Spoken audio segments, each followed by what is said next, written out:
to take a little bit of time to talk about patient portals, client portals, parent portals.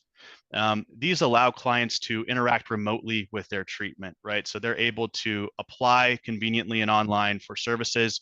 They're able to receive their medical records, and they're able to sign consent forms and documentation. What I'm showing you on the screen now is our BestNotes portal demo account. Of course, your facility's logo would be at the top here. And what I'm showing you on screen now is our pre-screen application. So this would be their application for services. Now, if you are utilizing BestNotes clinical documentation set, you will have access to this application. I'll speak a little bit more about what that documentation set is in a few minutes. But this application is going to allow these clients or their parents to give you all of their demographic information, up to 6 related contacts, including an emergency contact, their presenting condition and medical history, as well as their behavioral health and substance use history. And once they're done with this application, they'll be able to submit that. Your facility will receive a notification that an application has been submitted, and they'll be able to process and import that directly in BestNotes. So having the technology of a client portal is a big deal here, especially when we're talking in terms of telehealth and the ability to remotely interact, right? So like I said, this application will import directly into BestNotes. You would be able to go down here to your admissions tab. You'll receive that notification. You'll be able to import that document. It'll pre-fill or update their client chart. If a client chart has not been created, it will actually create one for you in BestNotes and fill their demographic information as well as their related contacts. And it will also import their application into this pre-screen document in the MedClinical. And this brings me directly to my next point, which is clinical documentation, right? I saw in that poll, the majority of the concerns with accreditation was keeping up with the documentation standards. So at BestNotes, a way that we've tried to alleviate that burden is we've actually created our own documentation set that we manage and keep compliant for you. And this is what Jennifer and Accreditation Guru have helped us tweak and fine tune to maintain compliance with those standards over time. What I'm showing you again is this pre-screen intake assessment. Everything you're seeing on the left side of the screen here, if you are subscribed to our clinical profile documentation set, you will have all of these documents. If you are not subscribed to our profile and this sounds like it would be useful to you, please reach out to us. There's no charge, there's no additional cost to anything I'm going to show you today, okay? So like I said, this pre-screen will import from that application. It of course could also be completed in person or via phone interview.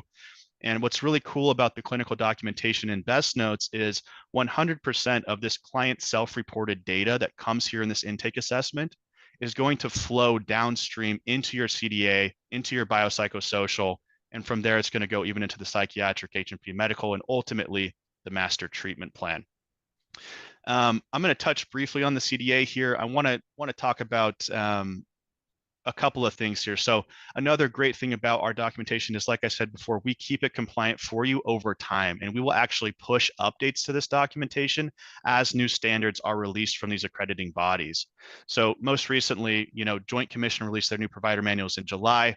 We actually added a couple of questions to our documentation to remain compliant with that. And those are questions about medications for drug or alcohol withdrawal. And you can see we added those 2 questions here. They're present on our application, and they're present throughout the rest of the documentation.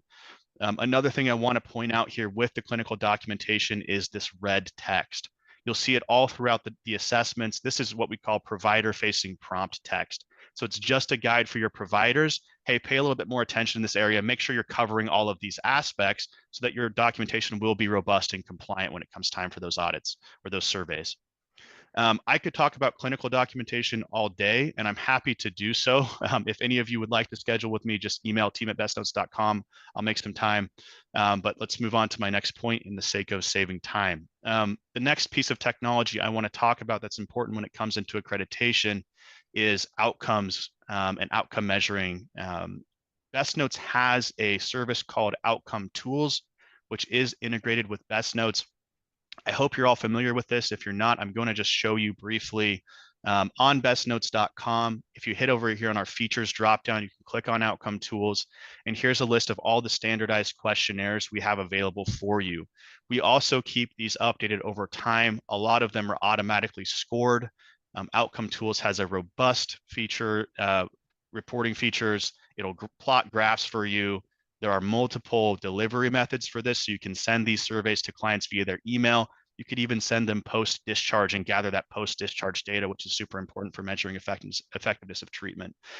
We've got things like COWS, CWA, CSSRSs, GAD-7, PHQ-9, any of these outcomes questionnaires you need, we probably have them. When you do have outcome tools, you will get this tab right here in your BestNotes. And you can see here, my BestNotes is freezing up. Okay, here we go. You can see here a list of all of the surveys that have been completed historically. You can also assign an instant survey right from this list. And of course, this list is curated by your facility depending on what surveys you guys need. I'll go ahead and click on one of these PHQ-9s here that was completed on Jane in January. And if I click on this, it'll actually pull up and not only display the answers they gave, but also in this case, a score, a severity rating, and a consideration, in this case, major depressive disorder. Again, if you're interested in learning anything more about outcome tools, please reach out to us. This is included in the cost of your subscription. So make sure you're taking advantage of these tools. The next thing I want to talk about briefly is reporting. And of course, Outcome Tools has its own set of reporting features, but reporting within BestNotes itself on the client chart data. I'm going to hit reports here in the bottom left, and you're going to see a pretty massive list of library reports we have built in. Again, if you're curious about any of these, reach out. But the two I want to focus on today are the client chart audit and the log review reports. So I'm going to go ahead and click on this client chart audit report. And right away, I'm going to see a bird's eye view of my clients for this month. Now, by default, it's set to the month of February. Of course, that's the month we're in. And I'm currently logged into BestNotes as Justin Spiegel. And so it's defaulting to showing my caseload as Justin Spiegel, right? And so I have a total of 9 clients. I could show all of them. If I change the provider here, you'll see that number jump up to 92. But in this case, let's stick with Justin's here. We're gonna take a look at his. So this is a demo account, so there's not a lot of data in here. Let me find one that's pretty good. I think Don Mahomes is a good example. So with this client chart audit, I can see that Don had a individual therapy session at 8:45 a.m. with Justin. He was checked in, and I can see that a clinical progress note was completed in conjunction with that session, and that it is signed and locked, meaning it's completed, it's finalized. If that note had not been signed, that yellow padlock would be green and unlocked. And so at a glance, I can go through here and quickly make sure that documentation is being completed in a timely manner and in conjunction with the sessions that are happening.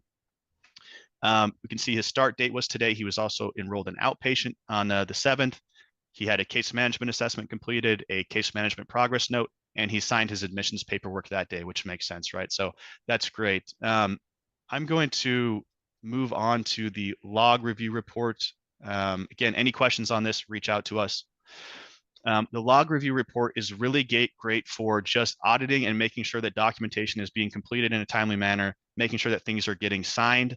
And I'm going to show you how this works just briefly here. So again, the date range is automatically set to just today. I'm logged in as Justin Spiegel, so that's the user. I'm going to take this date range just back to January 1st, and I'm going to keep the log type on all, no appointments or media. Again, I could filter for a specific piece of documentation if I wanted to. So if I was trying to find out, hey, when's the last time we did a treatment plan review for a client? I could filter for a master treatment plan, and I could display the log date to today, and that will show me how many days it's been since this client has had a treatment plan review done, which is great, right? Having those timely and scheduled reviews is also an important piece of accreditation. So I'm going to go back to all no appointments or media. I'm just going to hit go here for the month of January. Now, because I'm grouped by log status here, at the very top, I'm going to see all of the documentation for Justin that was created but was never saved, signed, and locked, right? And so all of these green padlocks are what I don't want to see. I can see, so there was 4 clinical progress notes that happened that Justin created for these clients here on these dates, but they were never completed. I can actually click on any of these to jump directly to that note. I could review the content of it. In this case, it's blank. Maybe it was created in error. Maybe it just needs to be finished. And then I can jump right back to the report, hit the next one, and have that oversight, right? As I scroll down here, I'll see all of the lock documentation. A lot of these are just created by, and that just means that the contact was created by Justin on this date. But as I scroll down here, we'll get to the locked and signed portion. I can see that Justin signed all of these documents. I can see that the client signed some of them. If the client was added as a signer but did not sign it yet, they'll show up as pending here. So these are just two reports I really like and I think can help with the documentation issue and making sure that things are being completed and finalized. Again, there's a ton here to look through. Feel free to take a look at these and reach out if you have any questions. The last thing I want to talk about today is interdepartmental coordination. I think that's a big piece. And if I open up the med clinical again here, the first thing I want to say is that all of our clinical profile documentation is co-occurring and capable. So if they're a behavioral health client, if they are a substance use client, if they are both, this documentation will work for you. And the other thing I want to point out is that we have different assessments for different disciplines, right? We have a psychiatric assessment that can be completed by a psychiatrist or a nurse practitioner. We have a history and physical exam that can be completed by a medical doctor, a medical exam or a medical assessment or a nursing assessment to be completed by nursing staff. And all of these documents ultimately feed into our multidisciplinary master treatment plan. And so all of the departments are ending up in this area, which is the ultimate source of truth. You can see at a glance what's happening for this client across disciplines. We've got areas here for strengths, needs, abilities, and preferences, initial goals, and safety plans to come from all of those assessments. And ultimately, when we get down to the master problem list, you have the different departments coming together. So we've got alcohol use disorder as a clinical problem. We've got diabetes as a medical problem, and we've got a case management problem, all with associated goals and objectives. So you can see at a glance what's happening across departments for this client right here in our master treatment plan. Now, if you wanted to come in here and just quickly get to what you're trying to do, so if I'm the clinician and I'm just trying to update an objective and publish a treatment plan review, I may not want to see all of this other content. So we've added a filter here, and I can just filter for clinical. Boom, it's reduced to my department. I can quickly get to my objectives, update these, and publish my treatment plan review. One other piece as far as interdepartmental coordination would be, if you come to the calendar, you have access to this Q log, which is a messaging service within BestNotes. It's all HIPAA compliant.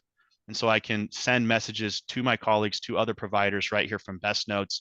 I can attach this to a contact specifically, create a subject. I can add other users of BestNotes, other providers to this, and we're able to communicate in a HIPAA compliant manner. That's all I have. Thank you, Jennifer. And again, I'll say it for the 50th time. If you guys have any questions on any of this stuff, please reach out. If you're not utilizing any of these tools, we can get you set up. Just reach out.